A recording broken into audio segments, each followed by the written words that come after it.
वासुदेवेन्द्र योगीन्द्रं नत्वा ज्ञानप्रदं गुरुं मुमुक्षूणां हितार्थाय तत्त्वबोधोऽभिधीयते साधनचतुष्टय सम्पन्नाधिकारिणां मोक्षसाधनभूतं तत्त्वविवेकप्रकारं वक्ष्यामः। साधनचतुष्टयं किं नित्यानित्यवस्तुविवेकः इहमुत्रार्थफलभोगविरागः शमादिषट्कः सम्पत्तिः मुमुक्षुत्वं चेति। नित्यानित्यवस्तुविवेकः कः नित्यवस्त्वेकं ब्रह्म तद्व्यतिरिक्तं सर्वमनित्यम् अयमेव नित्यानित्यवस्तुविवेकः विरागः कः इह स्वर्गभोगेषु इच्छाराहित्यं शमादिसाधनसम्पत्तिः का शमो दम उपरमः तितिक्षा श्रद्धा समाधानं च इति। शमः कः मनोनिग्रहः दमः कः चक्षुरादिबाहेन्द्रियनिग्रहः उपरमः कः स्वधर्मानुष्ठानमेव तितिक्षा का शीतोष्णसुखदुःखादि सहिष्णुत्वं श्रद्धा कीदृशी गुरुवेदान्त वाक्यादिषु विश्वासः श्रद्धा समाधानं किं चित्तैकाग्रता मुमुक्षुत्वं किं मोक्षो मे भूयात् इति इच्छा। एतत् साधनचतुष्टयं ततः तत्त्वविवेकस्याधिकारिणो भवन्ति. So we have to deal with the mumukṣutvam today. We know that this is a set of questions and answers that is given. The person is asking about what are the qualifications or the sādhanacatuṣṭayam. So that is what we are dealing in the first part, about the qualifications of a sadhaka. So we all have this question, yes, I want liberation, but how do I get to that liberation? I am in this stage, my goal is to get liberation. So how do I proceed? That is the question. They say that you must practice these sādhanacatuṣṭayam, these 4 virtues has been laid out, so that will be giving you the foundation to pursue liberation. We have seen all the qualities of sādhanacatuṣṭayam. The last quality is known as the mumukṣutvam. So what is mumukṣutvam? That is what we are going to see today. So mumukṣutvam kim? So the student is asking the guru, what is mumukṣutvam? Kim means what? Mumukṣutvam means desire for liberation. So you mentioned the word, you said that it is one of the qualities, but what exactly is this mumukṣutvam, this quality? So the teacher is replying, moksho me bhūyād iti icchā. Moksha, liberation, may, my, bhūyād, may be, iti, thus icchā, desire. So this, I want liberation, like that the desire should come. Why that desire should come? So the other desires will be left behind.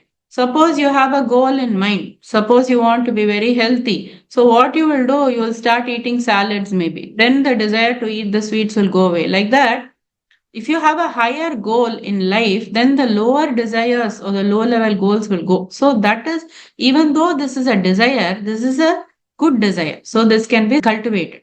So etat sādhanacatuṣṭayam. So he is saying that now this sādhanacatuṣṭayam has been explained. This all came under the sādhanacatuṣṭayam. Then he goes on to say, tatah tattvabodha-session bhavanti.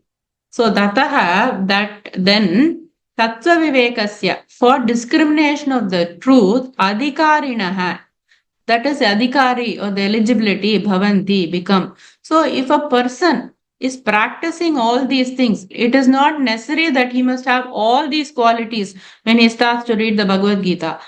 In due course of time, he will develop these qualities if he knows what the qualities are. So the progress will be there when he starts to develop these qualities. So this is the eligibility for the person who wants to know the truth. That's what has been said here. So what is this desire? That is a desire that I want moksha. Okay, I have a desire. I want a house. I want a good job. All these desires are there. Okay, side by side, they will be there, right? But is this desire for moksha also one of those? They say no, it is not one of those. The desire should be there, not among all the desires. The desire that I want moksha, it should be the tīvra icchā, that it should be like so intense, like how a person's head will be on fire, he will run to extinguish it. Like that, that desire should be there. Okay, I also want liberation. Okay, I want this, I also want that. Not like that. If a person is submerged in water, he wants a breath immediately. He wants to take a breath of fresh air. Like that, if that desire is there, then it is called the mumukṣutvam. How can we develop this mumukṣutvam? It is through viveka. Viveka means what? Discrimination. If you start reading the scriptures again and again, you will come to know, okay, this world is transient. So many things Lord Shri Krishna has said. So we come to get a better understanding of this world and what our goal should be. So viveka, discrimination of what I want and what I don't want should be there. You have a very nice juice, you like pineapple juice. Suppose that pineapple juice is given to you. You have so much desire to drink it. But what happens when a bee falls in that pineapple juice before you drink it? You don't want that juice. Just like that, if something is pointed to you saying, okay, you are so much behind these worldly things, but do you know that they are not going to be there forever? Do you know it is going to bring you sorrow at one point of time? Do you know that it will go away at one point of time? When our scriptures highlight these things, then our icchā for those things go away. So, and our icchā for mumukṣutvam or our icchā for moksha develops. Then you are also seeing the bhoga icchā downfall of bhoga icchā. Everything in the world, if there is a plus, there will be a minus. Okay, a person who is an Olympic medalist, he will say, okay, I've achieved this and that. But what has he lost? Relationships, maybe. So for everything, there will be a downside in worldly things. So if you see the downside of that, then you will be able to come out of this worldly desires. And also through satsanga. Satsanga will definitely help you. If people talk about lot about worldly things, you are in that group, you are also pulled. You will also think that, yes, this is a truth, this is a reality. But if you are in a group which talks about spirituality, doing spiritual pursuits, then more and more chances for you to develop. So that is how we can develop it. And what is the benefits of developing this icchā for liberation? Kamaha karma hetu. So what will happen is, if you have desire for worldly things, it will make you to cause the karma, and it will also make you to cause the bad karma, because jealousy will come, hatred will come, anger will come. When you are acting out of all these modes, what are you producing? The effect is bad karma. Then it will keep you trapped again. You will be unable to even go into the spiritual path. Adi Shankaracharya will say avidya kama karma. This is his 3 words, avidya. Because of ignorance, you have desires, and because of the desire, you will do karma in this world. So this cycle is continuing.